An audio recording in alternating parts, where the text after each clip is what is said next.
What is going on, everybody? Welcome to another episode of Pod Scum. I am your host, Reckless Rexx Ruger. That is the Freddie Mercury puppet. We are ready to throw down with another amazing episode. You might know me as the King of Sleaze, a.k.a. the Son of Glam, and most importantly, a.k.a. Diamond David Lee Roth Jr. Take one look, folks. It should be pretty obvious that you are looking at the Son of Glam, the front man for the band, adored by millions of fans, the peanut butter to your jam. Wham, bam, thank you, ma'am. Mr. Wop, Bop, Loo, Bop, Wop, Bam, Bam, Shazam, hot damn. Oh, I'm feeling good. And most importantly, before my guest gets in here, let me take a gander. Let me try to find the bad side. Lo and behold, it doesn't exist, folks. And it never had. My guest is here, so I'm going to dispense with the formalities. We're going to get down to it. This is, of course, where all the cool kids come to chop it up with your boy, Rexx Ruger, and today is no different. We're going to get down to it and have some fun with our guest, man. He's here now. Let's get down to it.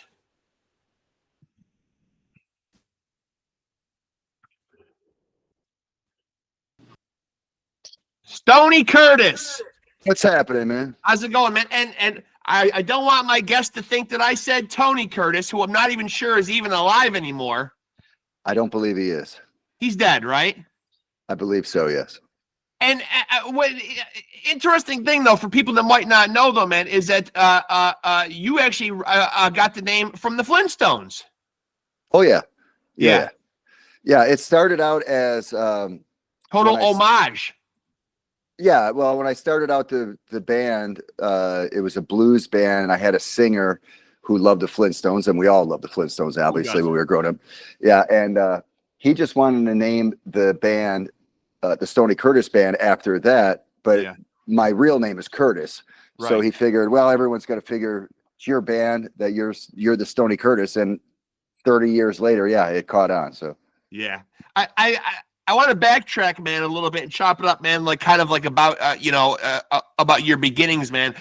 For you, when you get into music, man, was there a specific album or an artist or a particular song that really kind of, set you on this trajectory, to do music? Oh, absolutely. It was Elton John, Goodbye Yellow Brick Road, Alice Cooper, Killer. The song would have been American Pie. Yeah. And then, when I was probably about 9, 10, that's when, I got my first Kiss record that somebody gave me. So that after that, I was all in. I'm going to say, man, Kiss, I talked to a lot of musicians on here. Kiss is a lot of people's gateway drug. They really are. Oh, absolutely. Because, from our generation, the 70s kids, man, they were superheroes. I mean, all that. And then, you heard the music, and the music was wow, but it was like literally like, a comic book coming to life, Yeah. And because I had you on here, I got so much stuff I want to talk to you about. Before we get into that, though, because we are on the topic of Kiss, obviously they're one of the bands that comes to mind when I think about the last couple of years. And I'm not a musician myself, but you see so many people out there playing Music Critic nowadays and whipping out their phones at concerts and really putting people under the microscope and scrutinizing what they're able to do or able to replicate up on the stage. As opposed to unfairly, I think, what they did years and years ago. Kiss has been one of those bands, Motley Crue, some of those bands come to mind where they're using these smoke and mirror type tricks, these backing tracks. And, I don't know the nature of the business. So I'm just, kind of just going on like what I see and I hear or whatever. But where do you stand on that? Like, for instance, if you went to see a band like Kiss, obviously they can't replicate what they did 40 years ago. They're not the 1977 Kiss. That's an unfair comparison to be able to make. But when you go see a band like that, and obviously they're known for the theatrics and the pyro and all that kind of stuff, are you okay with them bolstering up their sound with those tricks? Or when you go see live music, do you like the warts and all? Do the best you can. And if I come away and it's not that great, at least I've seen it as authentic as possible. Yeah, I'm 100% for real live music played by musicians. I understand, especially in modern music, a lot of these guys got so much going on in their stuff. It's hard to replicate it. Right. But a real live rock and roll band, or that's what I want. I don't need the fakery. Yeah. And I, you know, when the Kiss stuff was going on, I tried to separate it. You know, I just went. I just thought to myself, it's like going to see, some kind of theater show. Right. You know what I'm saying? Yeah, You know, I do. or a Cirque du Soleil. You know, I mean, it's just it's about this show, and I'm going to try and separate myself from it. You know, obviously, I saw them back in their heyday, but as a rule, for me, I mean, I don't use tracks or anything like that. The Stoney band doesn't. The Count band doesn't. I mean, we're a real live, raw rock and blues. Yeah. Yeah, the way it should be done. The way it should be done. Absolutely. Yeah. I mean, you lose that magic when it's just a track or they're up there singing to a CD. I mean, the magic comes from, am I on tonight? Am I feeling great tonight? Am I getting that energy from the crowd? Is the band on? I mean, that's all part of the magic, really. And even when you hit that clunker of a note or whatever, even that kind of folds itself in and gives the show its own character. Well, sure, yeah, that's part of a live experience. You know, I mean, nothing's ever going to be perfect. You know, when we go out and play, we try to do it as best as possible. But every once in a while, you're going to hit a clunker or a sour note or something. Yeah, it's part of it. Well, because I went last year, me and my wife went to see the big stadium tour with Def Leppard, Motley Crue, and Alice Cooper. And then when you look at stuff afterwards, and you hear these rumors, a guy like Nikki Sixx hasn't touched his bass really or played a note on his bass in years and years, and this is all just and for a layman that isn't in the business, I mean, when you're watching this kind of stuff, to the untrained eye, you have no idea that this is going on. You know what I mean? Sure. To the best of my knowledge, I'm completely sold on the fact that they're up there and they're really playing this stuff. I realize that obviously, I understand the concept of backing tracks. I understand that they might be bolstering their sound a little bit or whatever. But for the most part, I walk away scratching my head thinking, God damn, they duped me. They got me. I can't tell. Sure. Sure. Yeah. I mean, sadly, most people don't care. Yeah. You know what I mean? Most people don't care. Like, they're seeing a great show. They're seeing Motley Crue, whatever.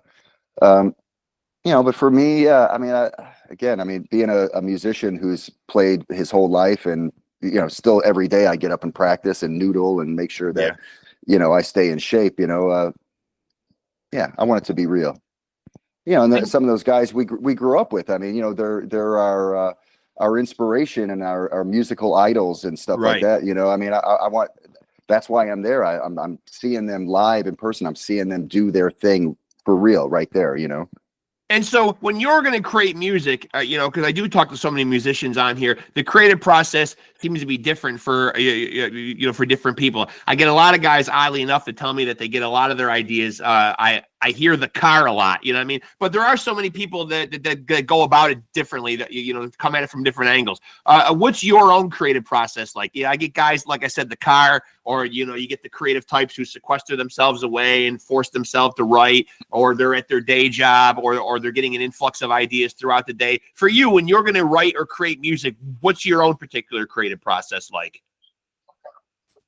There's not really a process, I mean, there's certain times when, like the channels open up, and it's just kind of happening, and you're going, no matter what you touch, you go, oh, that's a great riff. Oh, that's great. That's going to be great. Then sometimes you're just noodling and it's blank. I don't really have any real process. I try to noodle or play the guitar every day, and and it's in a weird way at this point in my life, everything I'm doing, I'm looking for something. Right. You know what I mean? I'm looking for a riff. It's like, oh, that's pretty cool. Let me just add that little riff right there. So everything seems to have a purpose every day when I play. But as far as like, can I just sit down and make it happen? Sometimes,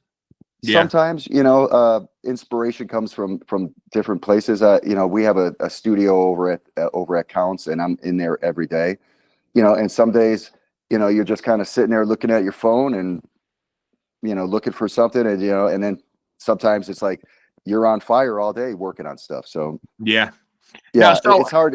It's hard to just make it happen. Now, so in the Stoney Curtis band, you sing and play guitar. In Danny's band, just the guitar. Correct me if I'm wrong on that, right? No, that's right. Okay. And so do you like when you're doing Danny's project, Counts of 77, do you like that pressure being off of you where you're not pulling double duty and singing and playing guitar? I like them both equally. I really like singing, and where it's all, especially in a three-piece, because you have so much freedom. Yeah. And you get to kind of jam and improvise a little bit more.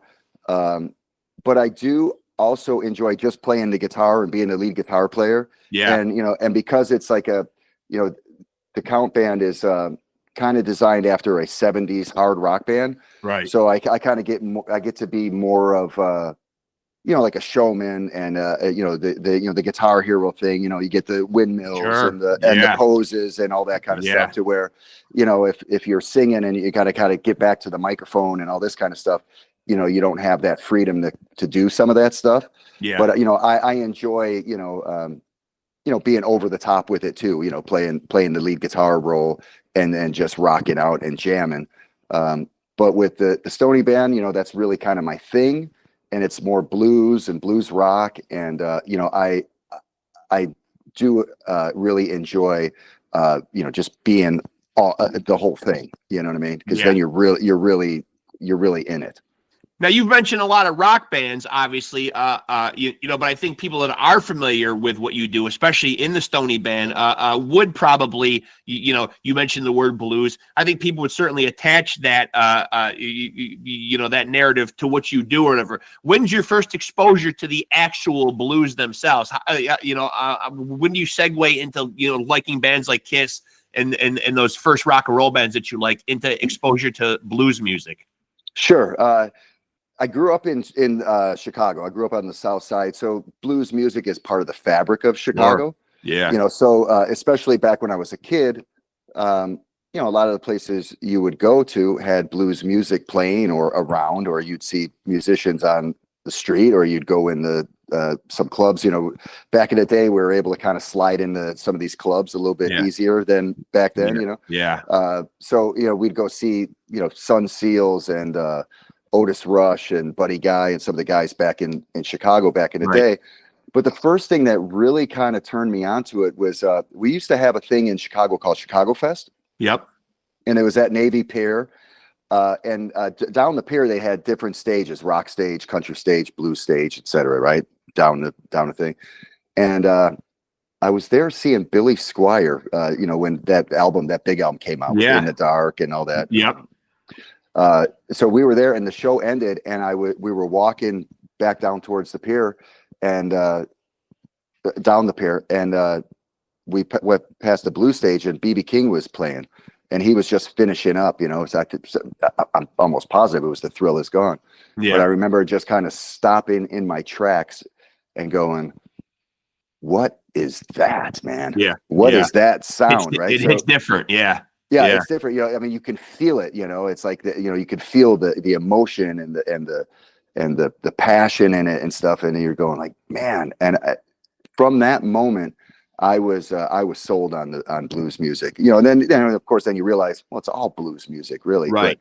But this is the root of it. This is the heart and soul of it. And that was the moment that really turned me onto it. Well, and you make a good point too, because a lot of people will nod to the blues, they'll acknowledge that it's influenced their music, but that you don't hear a lot of bands, especially modern bands, really copying to the fact of really being a blues act. I mean, you hear it infused into a lot of bands, and certainly people, will certainly give it its just due and it's praise or whatever. But it really is, out of all the genres of music, it really is a genre that really does bleed into a lot more music than the average consumer would probably even realize. Oh, absolutely. Country, rock, all of it is the foundation of it is blues. Yeah. Are enough people doing blues music today, though? I mean, do you think it's kind of like a lost tradition? Like, obviously, I said it's threaded into a lot of music, man. But real standard traditional, blues musicians and blues acts. You're obviously out there, doing this a lot. For people that might not know, is the blues alive and well out there? I think the blues is alive and well out there. It has it's progressed, you know, and like, you know, like the Stoney band is more blues rock. Yeah. You know, it's heavy, you know, Right. it's heavy. You know, sometimes it's too blues for the rock and sometimes it's too rock for the blues, Right, right. you know, when people hear it. But there are a lot of great artists out there now, and maybe even more so now, you know, after, you know, there's like the before Stevie Ray passed away and after Stevie Ray. You know, after Stevie Ray, it was like, you know, everybody had a hat on and boots Yeah. and a Strat and thought Yeah. they were blues gods, you know. Yeah. But there are a lot of younger players now and you know, and well-established guys that have been doing it for many years, keeping it alive, you know. Yeah, it's just you know, are there a lot of those traditionalist players? Yeah, they're out there, a little bit more harder to find, Yeah. you know, but there are still some guys out there doing the traditional thing, you know. But most of you know, most of us like me and you know, Gales and Samantha Fish and, you know, some of these Marcus King and there's several of them, right? You know, it's blues, but it's got some heat on it, you know. Yeah. I'm an upstate New York guy. We got a pretty good guy that came out of here called Joe Bonamassa. Yeah, I've heard of him. Yeah. Yeah. Yeah, Joe's great. I mean, you know, Yeah. Joe's kind of the king right now, you know. Yeah. Yeah. And well deserved. I mean, that dude. I did some tours in Europe with the same tour company and road manager and stuff as Joe. And I mean, I know how hard that dude has worked his whole life to get where he really. has. Yeah. A Yeah, prodigy. yeah. I mean, we're doing Yeah, it from a young age. Yeah, he was burying all of us when he was 15. Yeah. You know, Pretty so incredible. yeah. So incredible. And yeah, but I mean, every bit of success that he has, he's earned it. Now, how do you make the correlation with meeting up with the great Danny Coker, who I think a lot of people will remember, will know from, you know, Counting Cars on the History Channel, which is a spinoff of, he was very prevalent on Pawn Stars or whatever. How do you make the link up with him? Yeah. Okay. So I started playing in Vegas about 1999, 2000. There's a club here called the Sand Dollar Blues Club. But back in the day, when it was really like the Sand Dollar Blues Club, it was a biker bar, and you know, it was open 24 hours. And yeah, I started playing there, cutting my teeth there. But I didn't even start till 2 a.m. I'd play like 2 to 5:30 in the morning, right? Back when it was popping. And but Danny used to come see me play there late at night with some of his biker buddies, you know. So we knew each other very casually. But I didn't really get to know him to about 2000, maybe 2010, 2011, kind of right before we started the band. And, you know, there was a time here in Vegas, like when the market and the housing, I mean, everything just went to shit. It just crashed here. Yeah. A lot of places closed. The Sand Dollar kind of ended up closing for a while. And pretty much a lot of the places that like blues rock guys were playing were kind of gone, man. You know, they just kind of fell by the wayside. But Danny had vamped. And a buddy of mine and a guy that was playing with me from time to time, who's now my guy, Barry, the bass player, excuse me, who also plays in the Counts band.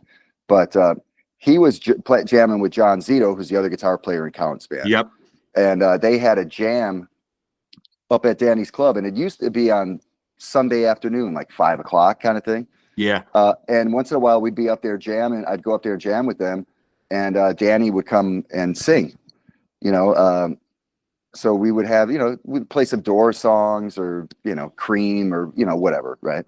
And, you know, just one day we were all just kind of sitting out on the patio of Vamped, and we were talking about, you know, why don't we maybe rehearse a little bit? Maybe, you know, some of the bands that come through, you know, we'll open up for them at the club on a Friday or Saturday night. And, you know, and I mean, that's how it started. Yeah. Just like that. So, didn't take a lot of arm twisting. Didn't take a lot of arm twisting, you know, and this is, you know, and this was before Danny had the TV show. Yeah. Yeah. He made a couple appearances on Pawn Stars and stuff, but we started this band, and then, yeah, I mean, we were rehearsing one day and he came in, he goes, yeah, man, I got this offer, you know, to shoot a pilot for a spinoff of, you know, doing an automotive show or whatever, off of the Pawn Stars thing. And we're like, oh, dude, that's cool, And then, obviously it blew up. But now, yeah, that's how it came together. It was all organic. Now, the last time, and correct me if I'm wrong, because around COVID time, there were so many singles coming out and so many EPs coming out. But the last time the Stoney Band put something out was 2013, correct? That's right. Yeah. And so why no new material? Is it just more fruitful to go out and tour? Is it just not? Does it just not make as much sense? Because obviously, album sales, have really dwindled. You know what I mean? Like the music, I don't have to tell you that. Obviously, the music business has gone through catastrophic changes with streaming and everything like that. Is it more just it just makes more sense to go out there and just do the live thing?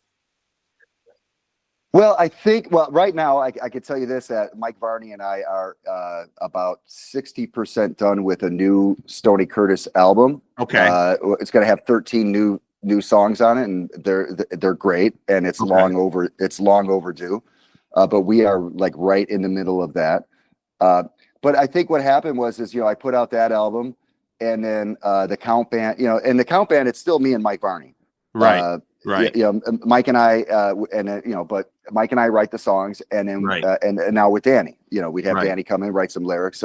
So Mike and I went from that, and then we did the Count 77 album. Yep. And then I think I did a Kiss tribute album, because I do a charity around Kiss. It's called Kiss Night in Las Vegas. Yeah, I do that charity. So we did an album of that, and then we did another Counts album. Another Count 77 album, and then another Kiss tribute album, and then just busy doing different things, working on a couple of different projects, and then the pandemic, and then it goes by quick. It slips away quick, especially when you're kind of consumed with other stuff. But I was still playing live and doing my thing, but wasn't recording anything. But then over the past year and a half, 2 years, started writing again, for Stoney, going, making a commitment to myself, and to Mike, going, next thing we do is a new Stoney Curtis album. It has to. We got to get back to this, Yeah. So over the past several months now, Mike and I have been working on that. We get together a couple of times a week and hash it out. Everything's recorded. All the drum tracks are done, the bass is done. Rhythm guitars are done, so we're just starting to put the vocals in and the leads in, but again, it's a process, and having the studio, it's a double-edged sword, right? Because you have time now to work on things. The other side of the sword is you have time to work on things. Right. You know what I mean? So it's like, I do. Let's let that sit for a week. Let's go back to that one next week, and then, maybe we do this, maybe we do that. So, but after the new year, we're going to have a new Count 77 live album out that I literally just mastered yesterday. The new Stoney album will be out. We got a couple singles from Counts coming out. So we've been busy working. But yeah, it's a process, And do you feel like that is the best, format to release music? Because it really seemed like around COVID time, I don't know if it was a combination of the public's dwindling attention span, and it also seemed like there was an urgency for acts to almost not be forgotten about. There's such an influx of music out there on the streaming platforms. It seems like, especially when people couldn't get out on the road, they were just releasing singles, they were releasing EPs or whatever. But do you still like a fully realized album as opposed to singles and EPs? Yeah, absolutely, for me. And I do want to put out a couple of singles, as we finish them with the album, just to kind of get people, interested again, or get some of that promo again, or people writing about it. But I'm an album guy, because I want to take you on a ride. Right. Especially like this new one, or any of them, I want to take you on a little journey of what the Stoney Curtis Band is, or what Stoney Curtis is, the different, it's all blues rock, but they all have their own little pocket, Right. So my musical style and the stuff that I love is so wide, why not, why be, just pigeonholed into one it's all got to be blues, Right. you know, Right. or we can't do that, you know, we got to do this, you know, because I mean, people that, you know, like my music or like me as a player or whatever, I don't think they care about, you know, oh, it's not very blues. That one's really kind of hard rock. Right. You know, I mean, they don't care. You know, I mean, I think maybe early on, you know, you're trying to say, oh, you know, we're trying to just kind of, you know, go after this blues audience, you know, but then, you know, you're kind of leaving a lot of good material on the table, you know. Yeah, but as a 51-year-old guy myself, I appreciate that too, because I think that someone doesn't necessarily have to say that an album is a concept album. It almost feels like to me that any full-length album is conceptual by nature. I always feel like the songs are arranged, as you so aptly put it. It is kind of a journey, you know what I mean? Like you wouldn't just put an album like Pink Floyd, The Wall on, and you'd go for the journey. You wouldn't dance around different tracks or whatever, you know what I mean? It's an experience listening to an album. You know, there's a certain arrangement, there's a cohesion to it all. Right. Yeah. Sequencing is a big part of it. Yeah. Huge. Yeah. You know, yeah. You know, to have it sequence, you know, and yeah. So, yeah, I'm an album guy. I'm an album guy. I want to put out. I think that's kind of. You know. It almost seems like it's a lost art. It almost seems like now, like when somebody puts out an album, it's almost more surprising. You know what I mean? Like it's like, right. And I'm not so sure that people explore those deeper tracks as much as they used to, which is sad. Which is sad because really, I mean, some of the best stuff is the stuff that's on the album. Right. I mean, right. I talk about this with the guys in the Count Band all the time. I go, yeah, you know, we're playing Summer '77 and we're playing these, but man, some of our best shit on those albums we don't play live, man. We need to start adding some of these ones in, you know, because some of that stuff off. Yeah. Those are the cool riffs or those are the cool solos or, you know, so yeah, I'm yeah. You know, I like all of the songs on an album, you know, because they all have a meaning or they all have some kind of purpose of being there. Now, I did pick up on you mentioning the Kiss tribute thing that you do, and you mentioned that it's some type of a charity. Shed a little more light on that and what that's all about, because I always like to put a little shine on anything that anybody's doing that's charitable. Sure. Yeah, I've had this event. We call it Kiss Night in Las Vegas. We started it in 2012, and we've done 8 of them now. We took this year, we had it last October. We took this year off just because everybody's gone. They've been touring, and it's a lot of work, and it's only a couple of us that put this thing together. But we raised money for the school departments here in Las Vegas to kind of buy some instruments and help out the music departments, you know, because... Yep. You know, as anybody would know, I mean, the football team's always going to have what they need. The music department or art department is last on the list. You know what I mean? Yeah. But we need these things in our lives. You know, we need music. We need the arts in our life. So myself and a couple partners that I have been, you know, this is very dear to our hearts, and we've been doing it. And we put it on at Vamped, and man, it is a spectacle. It's one of the coolest nights in Las Vegas for rock and roll. You know, I've got a tank on stage with a turret that's pouring out smoke, and you know. How far do you guys take it? Do you even go so far as to do the full makeup and everything? No. We'll have a tribute band come in and play a couple of songs. Okay. But it's usually like, you know, we had Bruce Kulick last year. Awesome. You know, we've had just a bunch of different, but they're legit players. Yeah. But we rehearse it. And we come out, and it's usually like a core band, and then we switch out some players, and then singers get up, and we'll lay out everything, man, from you know, the big hits to the deepest cuts, you know. Has something like this ever popped up on Gene or Paul's radar? Are they aware that you do this? Oh, I'm pretty sure they're very aware of it. Yeah, they are. Okay. You know, really good friend of mine is in Gene's band now, and.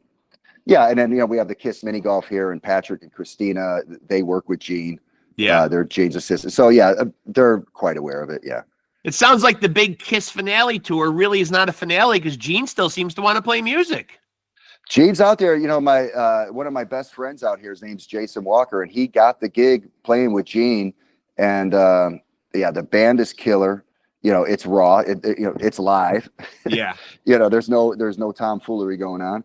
As a musician yourself, man, what's the mindset right there? You know what I mean? Because I'm curious, man. Maybe you can shed some light on the rationale here, man. If Gene Simmons walks away from an already established band like Kiss, and of course there's other entities and other guys involved in the band too, but obviously he doesn't want to stop playing music, man. So like, why would a guy in his position that's already, obviously branding and music is huge or whatever. I mean, Kiss is an international. I mean, they branded themselves remarkably. Everybody knows the font. Everybody knows the makeup. Everybody knows exactly what they do. You know what I mean? Like, what goes through a musician's mind, like when they say, we're going to go on this big farewell tour and say goodbye, and then segue right into another project?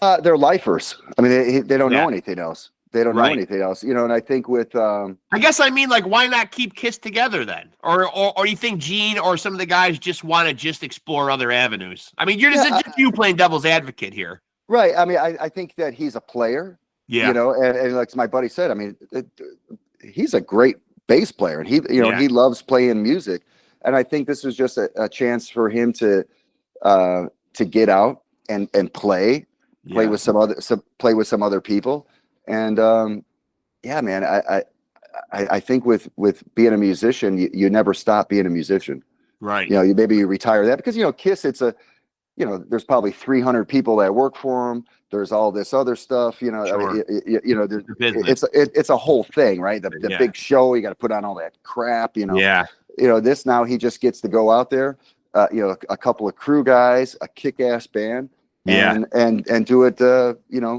old school, man. Just get out there and rock. As a guitar player yourself, man, for you, and this is again, some of these questions are purely subjective, man. For you, if you had to put together your Mount Rushmore of guitar players, who would it be?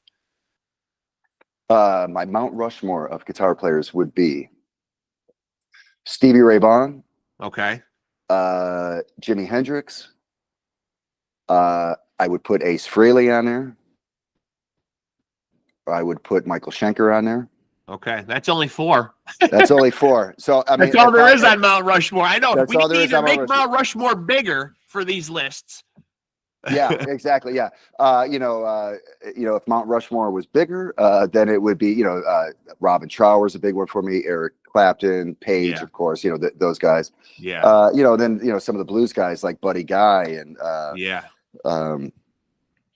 man, there's so many guitar players. I'm glad you put Michael Schenker in there because I think he's a guy whose name you don't hear thrown out into the ether a lot either. Yeah, Michael Schenker, to me, my opinion, he's the greatest hard rock guitar player ever. I mean, he just embodies, the great songs, the great chord progressions, the great playing, and the melody in his playing. Those solos are, and like Ace Frehley too, because I put Ace into this as well. Ace isn't like the technical guy like Michael Schenker, where it's just, or Uli Roth, another one for me too. Yeah. Just this beautiful flowing playing melody and stuff. But, Ace's solos, like Michael Schenker solos, they're part of that song. Right. You know what I mean? So when you hear that song, you're going to hear that solo. If you don't hear that solo in the song, you're not playing the song right. Yeah. Yeah. So Ace was a big one for me just because of, obviously, he really, put me over the edge of, this is what I want. I really want to play the guitar. Right. But Ace back in the day was, such great playing and such great solos. I mean, they were short, but they said something. And like I said, when you hear that song, that solo is just as big a part of it as the vocal.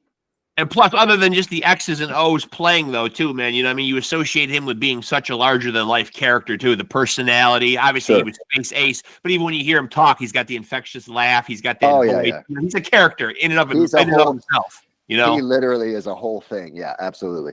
But Ace, Michael Schenker, Hendrix, and Stevie Ray to me is.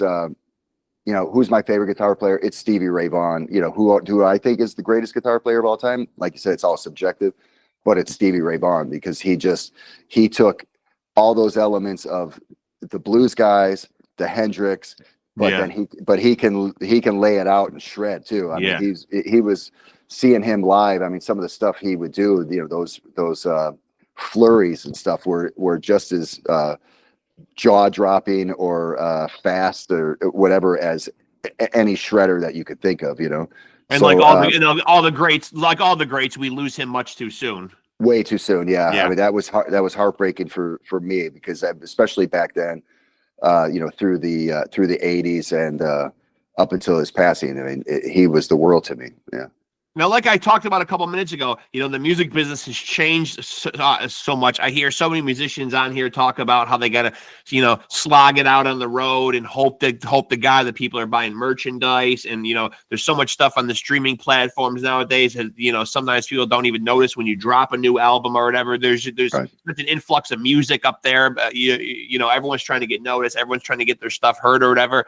You know, seems like the music business, obviously, certainly not what it was years ago when there was labels and there was record contracts and all that stuff. Do you have a definitive idea on how the record labels or the industry could have got in on this? Obviously, you could see the streaming kind of, you know, as technology advanced, you could kind of see that it was almost inevitable, man. How could the business have gotten this right and gotten artists like paid better? You know what I mean? Do you have an idea on how this could have been harnessed better and made more profitable for artists? You know, I wish I did. You know, I could tell you this, but, you know, a good friend of mine is Eddie Trunk, and he was just in Japan with Sammy Hagar for like a week and a half. Yeah. And the one thing that he was talking about was physical product in Japan is still a big thing. Thank God. I mean, and you would think, you know, with all this technology and, you know, the stuff all coming from overseas in Japan, that they would be way into just streaming and no physical product. But right. He's like, it's all physical product there, man. People still buy CDs, they go buy albums, they buy DVDs and stuff. They want physical products. So I think one of the things that crushed was they got rid of all that here. Yeah.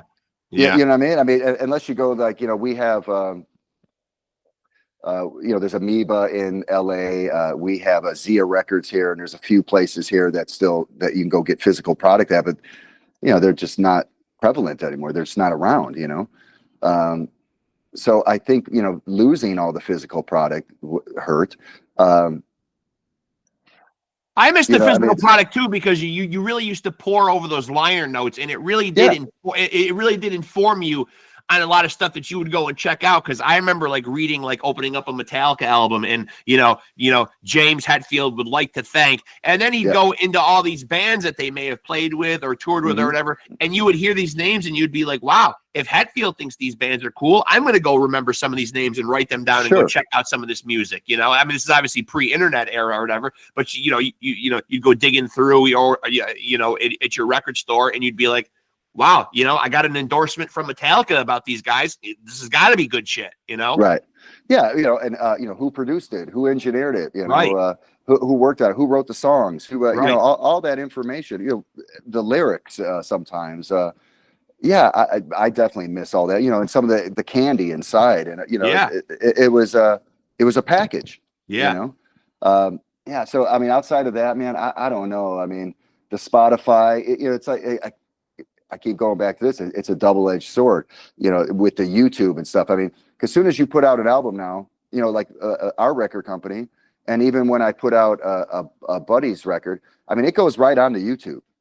Right. So, you know what I mean? So, you know, so even if, you know, you put out a physical album or physical CD, it's still on YouTube if you've gone through some kind of distribution, right? Right, right. So, you know, so everything is on there for free. And that's great in a way to where, you know, maybe some people discover you that would have never have heard you. Right. You know, you follow what I'm saying? Right. Yeah, right. Yep. But, you know, but also, you know, they're not buying the album. So in a way, you know, it's almost like in some ways now you kind of have to go back to the grassroots way, because you hope that by putting the music out there for free, because these days, if you're making an album, don't expect to make any money. You're putting it out, you're making it for free. Yeah. You're putting it out there for free. Now, if you're in the business, like now, if you're in the business, you're really doing it because you love it.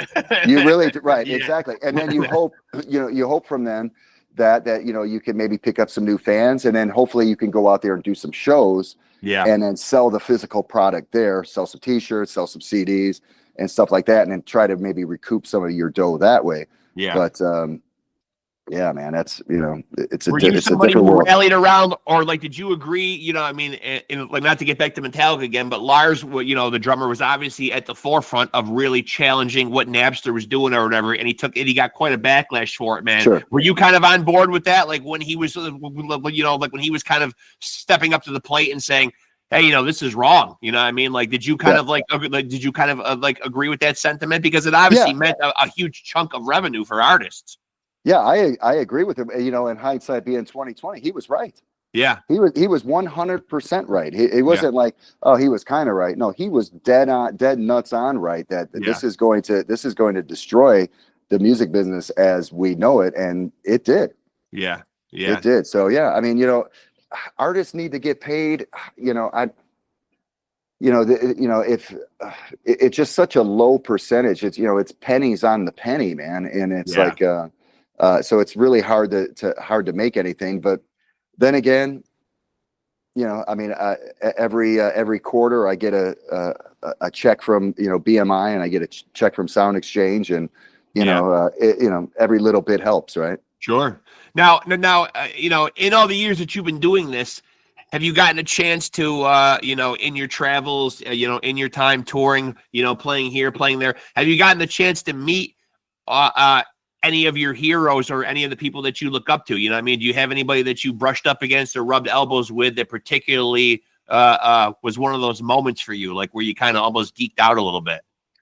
Oh man, I meet some of these guys now all the time. You know, I mean, God, I mean, everybody, you know, Ace, Billy Gibbons, God, I mean, I just did. I played with Kevin Cronin at Eddie Trunk's 40th anniversary from REO Speedwagon, and being from Chicago, that blew me away to be able to do that. Because I literally met him the day of the show. It was here in Vegas. Well, I live like literally across the street from Mandalay Bay is right there. And it was at House of Blues, and they asked me to play Roll with the Changes with Kevin Cronin, and I was like, oh my God. I basically found out the night before. And then I went to the rehearsal or the sound check that day, and met Kevin, and you know, and I just told him, I said, hey, I grew up on the south side of Chicago. I'm REO Speedwagon, you know, being a Midwestern guy. And I said, you know, and Gary Richrath, the guitar player, is like, he's like a hero of mine. I mean, he was a big influence on me. So I said, I just told him, I said, I'm gonna do you right, and I'm gonna do Gary right tonight. So and we did. We had it was a great performance, great show, and you know, so just being able to do stuff like that, I never take it for granted. But you know, I try to be cool, but you know, the 14-year-old kid in me is going like, oh sure, you know, So, and I love what REO Speedwagon does. I've gotten the opportunity to see them live several times too, you know, me and my wife. And Kevin Cronin is one of those guys that just you know, always a smile on his face, always genuinely looks like he's never phoning it in, and he's really enjoying every single moment that he gets to do what he does. Right. Yeah, you know absolutely. I mean? Absolutely. You know? The real deal. You know, when you're in the audience and you see that kind of exuberance, because unfortunately you do sometimes go, you know, you pay your hard-earned money, and you do go see sometimes, unfortunately, people that look like they've just punched the time clock and they're going through the motions, you know? Sure. Yeah. Some of these guys, you know, like Sebastian Bach is a buddy of mine, and I see Sebastian all the time now, and he'll come to the, you know, at Danny's place. We have a little recording studio, and we have a little sound stage. So I have bands come in there and rehearse. Sebastian comes in there all the time. Bruce Kulick's comes there all the time. So I mean, a lot of these guys, I meet them all the time. You know, So, but I never take that for granted, though. So more than likely, you know, to get back to the Stoney band, you know, and the project with Danny, fans should expect new music.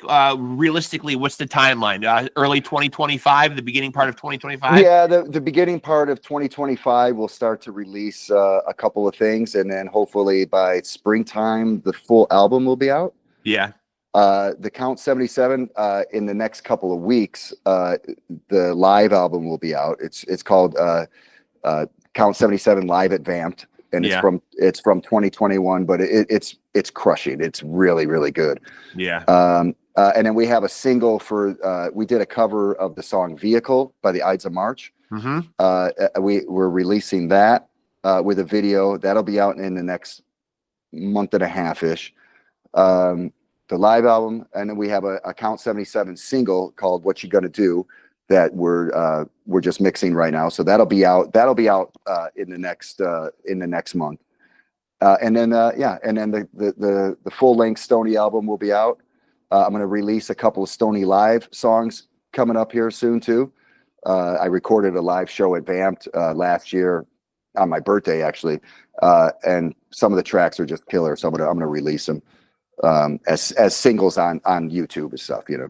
And from a fan standpoint, you know, if you're able to take some time and listen to music as a fan, are you able to find new music out there that challenges you and that excites you? Or if you're going to listen, do you tend to kind of fall back on your own standards and kind of get stuck in that time warp? I found myself doing that for a while. Doing the podcast has certainly helped because I've tried to, you know, check out the algorithm. I've tried to be on my streaming platform and say, okay, if I like this, you know, it'll suggest things. You might like this. And I try to find stuff that's a little, a little newer, a little younger artist. Because, you know, obviously it's a tough business now. You know what I mean? Like they need a platform, you know, Sure. Any kind of views or, you know, any kind of eyeballs or ears on them tries to, is obviously probably a help to them.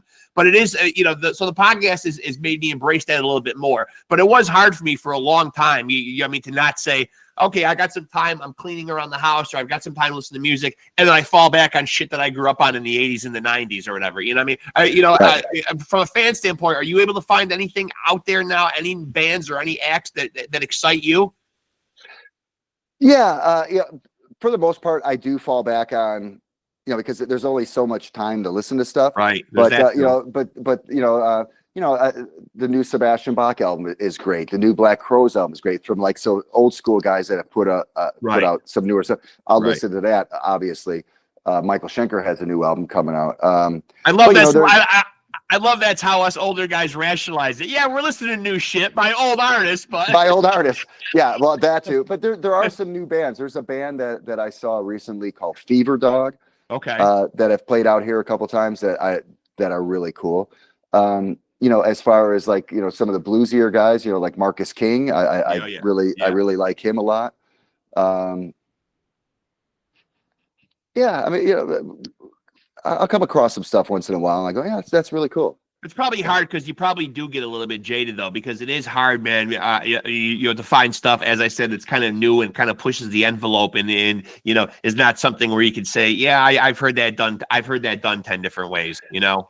Sure. I tend to like more of these, Dirty Honey's great. Love them. I saw them live last year, man. Can't say enough about them, man. Love them. Yeah. Yeah. Great. I've had a chance to hang out with those guys a couple of times and I've seen them a couple of times here in Vegas.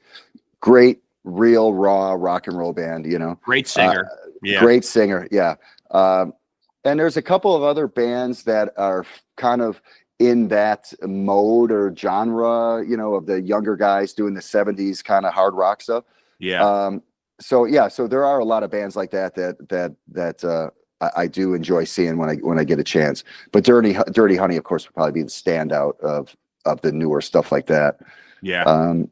But yeah, you know, and then again, I'm working so much around music and working on music, and I'm in the studio and it's loud and it's, you know, you're playing guitar or you're mixing or you're doing whatever. So, you know, sometimes I just listen to, you know, talk radio or something on the way home. I don't, you know, just to give my head a break, you know? Yeah, I can't do loud music when I'm going to my day job early in the morning. I tend to listen to a lot of podcasts and a lot of talking too. You know what I mean? Like that's, that's probably me getting old and ornery, I guess. Yeah, I'll listen to on Sirius. You know, of course, I'll listen to Eddie in the morning, or in the afternoon when I'm kind of getting ready to go to the studio. You know, and I love sports and stuff, so I'll listen to some sports radio or you know, the news. You know, whatever. You know, just something to just mindless. You know. And what's your go-to sport? Do you have a specific sport and specific teams that you pull for? Yeah, a big hockey fan. Okay. You know, I grew up with the Chicago Blackhawks, obviously, Yep. and then, you know, of course, now we have the Knights here in Vegas, and from day one with the Knights, I've been all in on it. You know, Yep. so yeah, so Blackhawks and the Knights, of course, would be my hockey teams. You know, I'm a Bears fan. Yeah. You know, so you know, the Cubs, the White Sox. You know, I still support all my Chicago teams, Yeah. and Keep it local. yeah, and the LA teams. You know, I lived in LA for 20 something years, so I mean, you know, you know, I still like to see the Dodgers do well and the Sure. Angels and whatever, and Yeah. so yeah, yeah, you know, Chicago Bulls and, you know, the Lakers and stuff, but yeah, but yeah, I definitely love my sports. You know, I grew up with it as much as I did with music. You know, I grew up, you know, playing ball when I was a kid and stuff. And Me too. Yeah. yeah, and you know, and my, you know, I still have a couple buddies in Chicago that have been my buddies since I was 5 years old. You know, we still talk, and we still, you know, and they're big sports fans and stuff. So, you know, every Sunday they're blowing up my phone about the Bears, how, you know, how they're driving crazy or whatever. Oh But yeah. so Yeah. so I'm way into that too. I stopped getting so invested, man, because I did used to be one of those hop up and down and get, you know, and yell at the TV screen. And then I thought, you know, at the end of the day, these guys are all multi-millionaires. I'm getting up at 6 o'clock in the morning to go to my day job. Nobody gives a shit about me. Right. Yeah, exactly. Right. I don't feel that bad for them. At the end of the day, you know, they're not paying my bills. You know, right. you want your team to do well, but if they don't, it's like it's not affecting my life. I'm not going to get myself a coronary over it. No. Yeah, one of my buddies though, he does. I mean, he, you know, yeah. You know, he's like going crazy. It's like, John, man, you're gonna give yourself a heart attack, man. Yeah. Who cares, you know? Now, so I save this one for usually towards the end, man. So if I'm dropping Stoney Curtis off on a desert island, man, do you have a definitive answer as to what the desert island album is if you could only bring fucking one with you? And I guess essentially, this is going to be the soundtrack to your death, I guess. I mean, if you're on a desert island with one fucking album, I like you a lot, and I don't do this for everybody, but I guess I would let you take maybe a discography of an artist that you like. Whew. You know, but maybe you have a definitive album, you know what I mean, that means like a lot to you. I had a guy, you know, a lot of people deliberate on this, and then I have a lot of people who just, boom, I know what that fucking album is for me, and they just roll it right out, you know? Yeah, I would have to say for me, it's Elton John, Goodbye Yellow Brick Road. Okay. Yeah, I would probably say that. And now, what is it about that album, man? Like, why would that be the album that you would choose to say, okay, if I'm on this desert island and I can't listen to any more music, what is it about that particular piece of art? And I'll call it a piece of art, obviously. It just speaks to you the most. Obviously, there's amazing songs on that album. So I would say, you know, because when I was a kid, you know, I had an older sister. Yeah, she was 13 years older than I am, and she passed away a few years back. But she loved Elton John, and that was like our thing. Yeah, because you know, my father died when I was very young. My father died when I was 4, so my mother was raising us, and you know, mom had to go work and stuff. So she's kind of in control of me here, right? So Elton John, Goodbye Yellow Brick Road was kind of our thing, our album, but it really, Elton John is like what really kind of got me loving music. Yeah. And I think with that album from you know, Love Lies Bleeding to all the way to Harmony, it covers so many different, like how we were talking about with, like, you know, it's like it's not just one little pocket of music. It has so many different little styles. It's all going on the ride. Yeah. It's all Elton John, but you know, everything from, you know, again, like, you know, Benny and the Jets is on that. Sorry seems to be the hardest word. Like all these, Gray Seal. I mean, you know, so it has all this kind of rock and stuff, but then has this stuff that rips your heart out. And then, then there's some fun stuff. And it's a double album, so you kind of get a couple more on it. Yeah. So that would probably be it. If there was another one, it would probably be Strangers in the Night, UFO. Oh man, amazing! And I know that, and I know for sure that Eddie Trunk, from watching that metal show a lot, would definitely fucking give a big approval to Strangers in the Night, because I used to love watching that show on VH1 Classic, man. And it was great because they would have guys on there that you know, that only if you're like a metalhead, man, would those guests resonate with you? You know, I mean, And Yeah. and I know he was always talking up UFO. Yeah. He's actually one of my best buddies. And Yeah. he temporarily on a temporary, but he lives in Vegas, he's got a place here.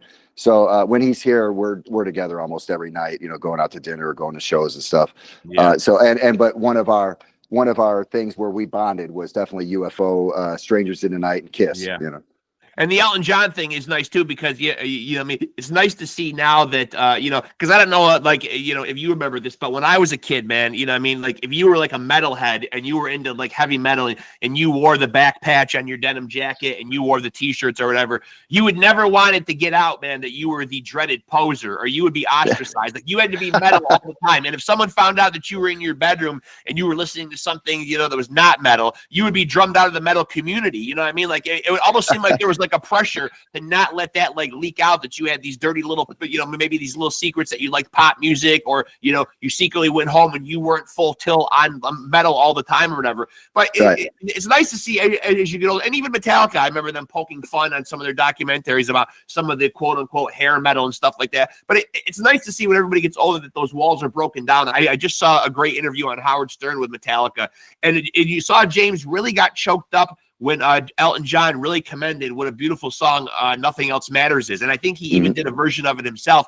And, to see them really respect that as a stamp of approval, them be doing what they do, being such a stark difference from what Elton John does, though, it really touched me in a certain way, like to say, hey, here's these guys that play this, chest beating, heavy metal music or whatever, but a stamp of approval from Elton John, gets them choked up, Well, absolutely. Because I mean, if you're into music, again, like, these are all children of the 70s, from early 70s to the you grew up with that stuff. It's the soundtrack to your life. Your parents or your siblings were probably listening to it. I mean, just more than Elton John. My mother loved Neil Diamond. I love Neil Diamond. She listened to Charlie Rich. What was the once Richard? MacArthur Park, someone left a cake out in the rain. Yeah. Yep. I mean, all that stuff. It's always, I've always been drawn to that, Yeah. as much as I've been drawn to the guitar and hard rock and blues stuff too.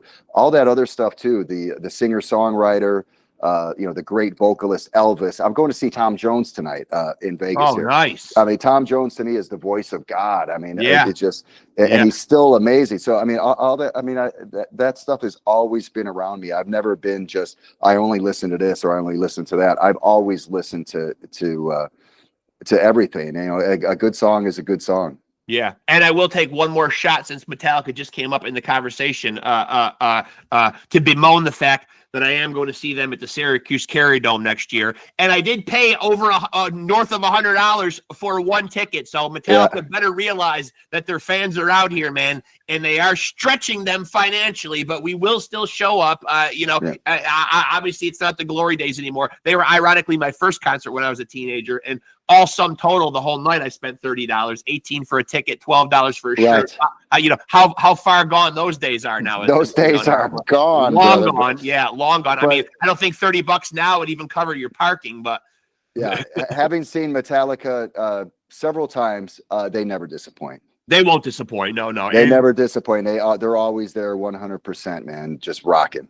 And this is a pretty good bill. It's them with Suicidal Tendencies and Pantera, so it should be a very fun night. So it'll be worth it. And the fact that I'm up in the nosebleeds is still not that bad, because Metallica does that cool kind of put the stage in the middle and everybody kind of around them, which is kind of nice.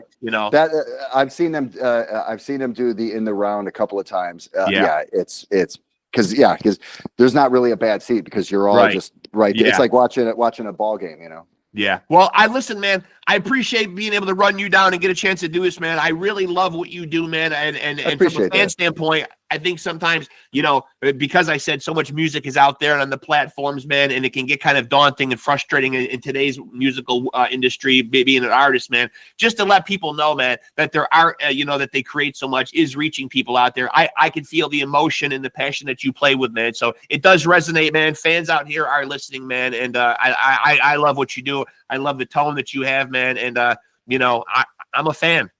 Hey, I appreciate that. Thank you very much, man. Yeah, I appreciate you doing this conversation with me, and it was a lot of fun. Please stay in touch. Yeah, You know, when new music drops, I'd love to have you back on for sure. Yeah, I would love to do that. That would be great. Yeah, for sure. Appreciate it a lot, Stoney. Thanks so much, man. It was really a pleasure, man. Yeah, appreciate you, brother. Thank you. You too. Thank you. All right, talk to you soon, man. There he goes, folks. The great Stoney Curtis of the Stoney Curtis Band and Counts 77. As you heard, both projects will be delivering new music to you sometime in the early quarter, it sounds like, of 2025. If you don't know Stoney Curtis, go to your streaming platforms, check out his shit. If you like music that's in the vein of a very bluesy hard rock, obviously, he made mention a few times of the late great Stevie Ray Vaughan. Think in that vein. You know, very blues infused, blues tinged, hard rock and roll. What he does is absolutely incredible, man, and keeping the spirit of the blues alive and well. So go check out the Stoney Curtis Band. I've got it down here. Their last official album was Halo of Dark Matter in 2013. And he's also involved in Danny Coker's band, Counts 77. People will know Danny from Counting Cars from the History Channel, which was a spinoff of Pawn Stars.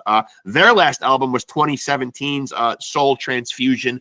But as you heard Stoney say, right from the horse's mouth, new music coming from both of those projects in early 2025. So go check them both out, man. What Stoney does is really incredible, man. A really gifted guitar player, man, with a lot of passion, as I said to him, a lot of emotion, a lot of blues, a lot of soul emanating out of the music, man.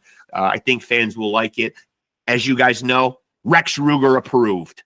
And that's all you need to know. So go check out the Stoney Curtis Band. Go check out Counts 77. And I have no doubt in my mind that you will love both projects, man. And I hope you guys enjoyed that episode as much as I enjoyed talking to the great Stoney Curtis.